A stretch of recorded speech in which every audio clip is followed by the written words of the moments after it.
Tambahan pula perbahasan ilmu kalam sekalipun mendalam dan kepenatan akal untuk memahami dan menguasainya, ia bukan akidah. Lebih daripada itu, perbahasan ilmu kalam telah terpengaruh dengan pemikiran Yunan dan cara Yunan dalam menyelesaikan masalah akidah. Justru itu imam-imam salaf menyentuh ilmu kalam dan ahlinya serta berkeras terhadap mereka. Bukan tujuan saya menulis ini menyerang ilmu kalam, tapi saya ingin menerangkan bahawasanya perbahasan akidah yang begitu penat sehingga menyusahkan orang tidak membawa kepada kekuatan akidah. Sedangkan apa yang dituntut dalam akidah, yaitu tentang tauhid uluhiyah rububiyah, mendaulatkan Allah Subhanahu wa taala, akhirnya tidak tercapai dalam pengajian akidah. Jika dikatakan seorang itu mukmin dengan mengetahui Allah itu mendengar, lawannya pekak. Chong juga menyatakan Allah mendengar dan ia tidak pekak. Jika dikatakan bahawasanya Allah itu melihat, ia tidak buta. Ramasani juga menyatakan Allah Ta'ala melihat dan ia tidak buta. Sesungguhnya sifat-sifat itu belum tentu membezakan muslim dengan kafir. Yang membezakan ialah ketauhidan dia kepada Allah dan tidak mensyirikkan Allah dalam segala urusan. Sidang hadirin yang dimuliakan, dan saya telah menyebut perkara ini dengan agak panjang dan tuan-tuan boleh membacanya semula. Dan saya telah sebut banyak bahawasanya peringkat awal dahulu penerangan akidah lebih banyak kepada Allah Ta'ala ini wujud. Apa bukti ia wujud? Iaitu wujudnya alam ini. Kenapa adanya alam ini? Maka kita katakan adanya Allah. Kerana mustahil ada benda, maka tidak ada penciptanya. Itulah kaedah yang dibuat sehingga kaedah itu tidak dapat bertahan. Lalu anak-anak ni besar, dia mempertikaikan Allah. Allah yang ada, siapa pula penciptanya? Di atas kaedah setiap yang ada penciptanya. Perbahasan ilmu kalam gagal untuk memasakkan tauhid yang sebenar di dalam jiwa insan. Oleh kerana itu Muhammad Qutb mengkritik hal ini, Qaradawi mengkritik hal ini, mengajak supaya manusia kembali kepada perbahasan akidah seperti yang dibahaskan oleh para sahabat. Mereka yang duduk dengan Nabi 2 minggu, mereka yang duduk bersama dengan Nabi 3 minggu, bahkan 2 hari, sehari, mampu untuk mengislamkan kabilahnya keseluruhannya sekali, disebabkan kejelasan akidah yang diajar oleh Nabi SAW. Dunia Islam juga dimasuki dengan ancaman bid'ah. Kemasuki perkara-perkara pahaman yang karut dan khurafat telah melemahkan dan merosakkan wajah Islam yang tulen. Amalan yang khurafat ini telah menghilangkan fokus Islam, umat Islam terhadap pembangunan minda. Maulana Abul Hasan Ali An-Nadawi muka surat 29 menyebut, halangan-halangan syirik, kejahilan dan kesesatan hampir menutupi tauhid Islam yang bersih. Maka masuk ke dalam sistem agama bid'ah-bid'ah yang mengambil tempat yang luas dalam kehidupan muslimin dan memalingkan mereka dari agama yang sahih dan kehidupan dunia. Sedangkan keistimewaan dan kelebihan muslimin dibandingkan umat di dunia ini hanyalah disebabkan agama ini yang dibawa oleh Muhammad sallallahu alaihi wasallam. Keistimewaan dan mukjizat agama ini pula ialah pada kesahihan dan keasliannya. Ia menjadi istimewa kerana ia wahyu Allah dan syariatnya. Yang menciptakan peraturannya, yakni agama ini, ialah Tuhan yang tidak boleh dicabar, dan yang membuat syariatnya ialah Tuhan yang maha bijaksana. Akal, perbuatan dan nafsu manusia masuk ke dalam agama ini, maka tiada lagi kelebihannya ke atas agama-agama yang lain yang diselewengkan oleh pengikut-pengikut agama itu dan peraturan yang ditenun oleh tangan manusia, melainkan dengan kadar wahyu yang tinggal padanya.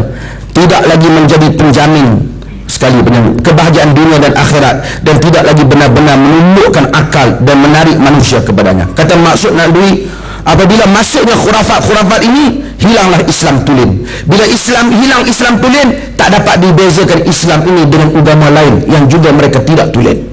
Maka hilanglah keistimewaan agama. Itu perkara yang kedua. Perkara yang ketiga yang membawa kepada liberal ini ialah kelemahan institusi agama. Tuan-tuan, memang kita nak bincang tentang Islam liberal, tapi saya sengaja buat keluar benda ni sebelum nak pergi benda liberal, supaya kita jangan tengok orang saja, kita juga mesti tengok kepada keadaan dalam diri kita sikit. Kerana jangan kita hanya menyalahkan kebangkitan mereka yang salah itu, tapi kita juga kena tahu kelemahan kita telah memunculkan semua perkara ini. Kelemahan institusi agama dalam sejarah Islam. Golongan agama adalah tonggak kepada kebangkitan umat Islam yang syumul telah membentuk pemikiran para ulama agar kritis, maju dan membangun. Golongan ulama yang berkualiti ini telah wujud di sepanjang zaman, namun jumlah dan penguasaan mereka berbeza dari satu zaman ke zaman yang lain. Jumlah para ulama yang berkualiti seperti yang disebut oleh hadis tadi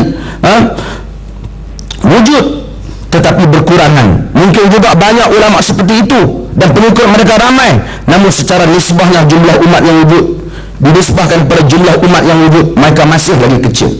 Kata Muhammad Qutb, tentang ini kata-kata Muhammad Qutb yang baik tentang kemunduran ilmu, tamadun, ekonomi dan pemikiran dunia Islam. Katanya, dari sudut yang lain dijulurkan ilmu-ilmu syarak dalam bentuk yang dipelajari sebelum 5 kurun yang lalu.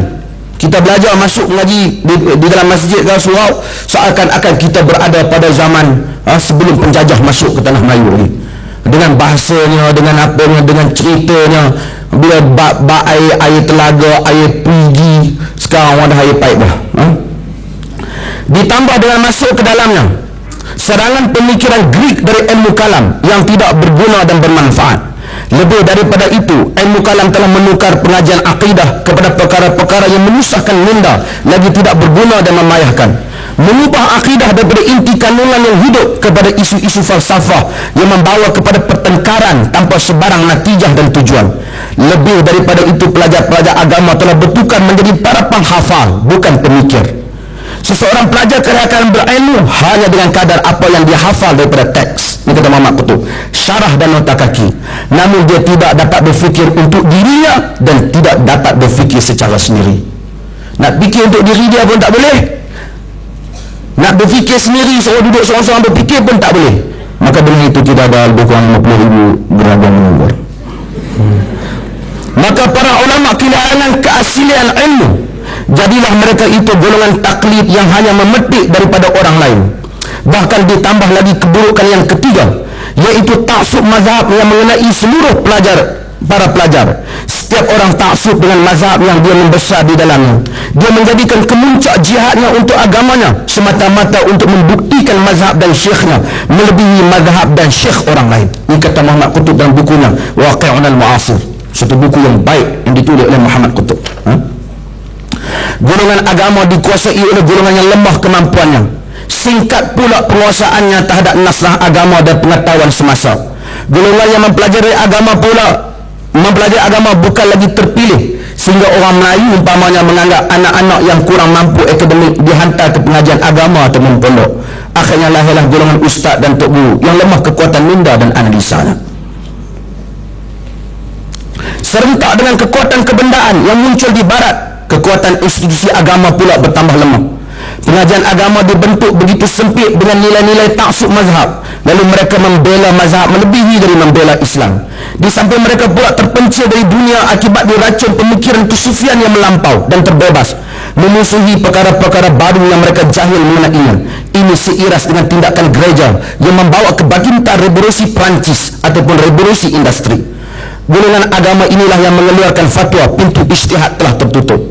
Memang kita takui pintu ijtihad terbuka, ada syarat-syarat seperti yang sebut tadi, tapi mereka ini daripada awal tutup pintu ijtihad. Ini yang mendatang liberal buka sebesar-besarnya.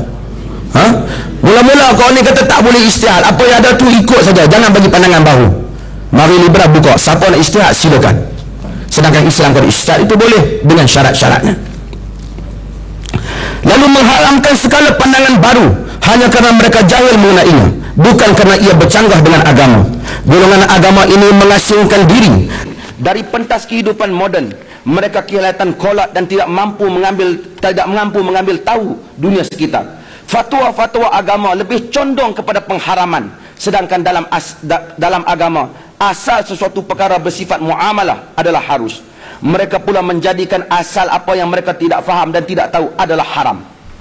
Hukum hakam menjadi sempit. Perbincangan fiqh yang diperdengarkan untuk generasi moden seakan untuk manusia 1000 atau 500 tahun yang lalu, agar senada dengan teks mazhab tanpa meraihkan perkara-perkara baru yang berlaku dalam fiqh.